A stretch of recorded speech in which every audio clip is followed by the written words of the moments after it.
নমস্কার। বঙ্গচক্ষুর আজকের এপিসোডে আমি সায়ন্তন আপনাদের স্বাগত জানিয়ে আজকের এপিসোড শুরু করছি। বিগত বেশ কয়েকদিন হলো সোশ্যাল মিডিয়ায় অটল সেতু নিয়ে বেশ চর্চা। ইউটিউব, ফেসবুক, টুইটার সহ বিভিন্ন মাধ্যমে এখন ট্রেন্ডিং অটল সেতু। এবার অটল সেতু কি সেটা একবার জেনে নেওয়া যাক। অটল সেতু হচ্ছে ভারতবর্ষের মধ্যে দীর্ঘতম সমুদ্র ব্রিজ, যে ব্রিজটি মুম্বাইকে নবী মুম্বাইয়ের সঙ্গে কানেক্ট করেছে। এটি প্রায় 22 কিলোমিটার মতো লম্বা এবং এটি তৈরি করতে 18,000 কোটি টাকা খরচা হয়েছে।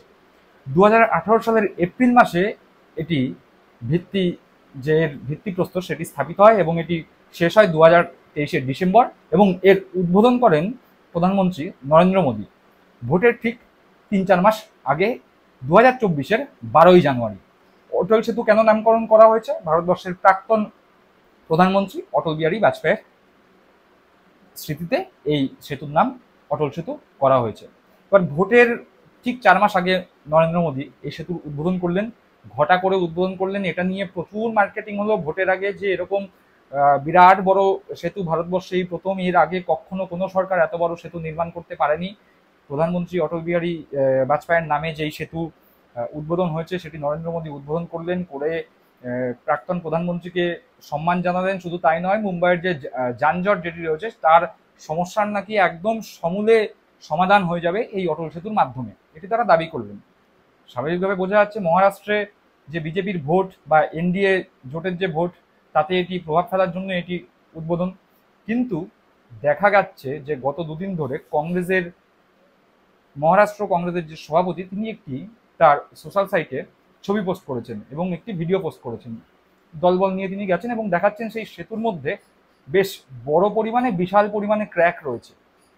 18,000 কোটি টাকা খরচা করে এই নির্মিত সেতুতে 4 মাসের মধ্যেই ক্র্যাক ধরা পড়েছে। এটি কংগ্রেসের যিনি সভাপতি মহারাষ্ট্রে তার দাবি সত্য কি মিথ্যে সেই তথ্য যাচাই করবেন যারা সেখানকার বাসিন্দা, যারা এই সেতু নির্মাণের সঙ্গে জড়িত তারা।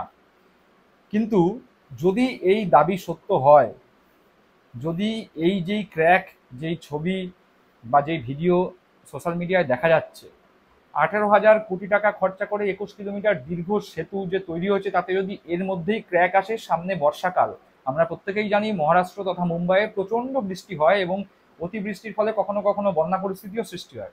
তা সামনে বর্ষাকাল, স্বাভাবিকভাবে বর্ষাকালে মাটির যে বাঁধন সেটি ঢিলা হয়। এখনই যদি বর্ষার প্রারম্ভিক সময়েই যদি দেখা যায় যে সেই সেতুতে ক্র্যাক হয়েছে, তাহলে যখন প্রচণ্ড পরিমাণে বর্ষা হবে তখন সেই ক্র্যাকের আকার কতটা হবে সেটা নিয়ে কিন্তু জনগণ বেশ চিন্তিত।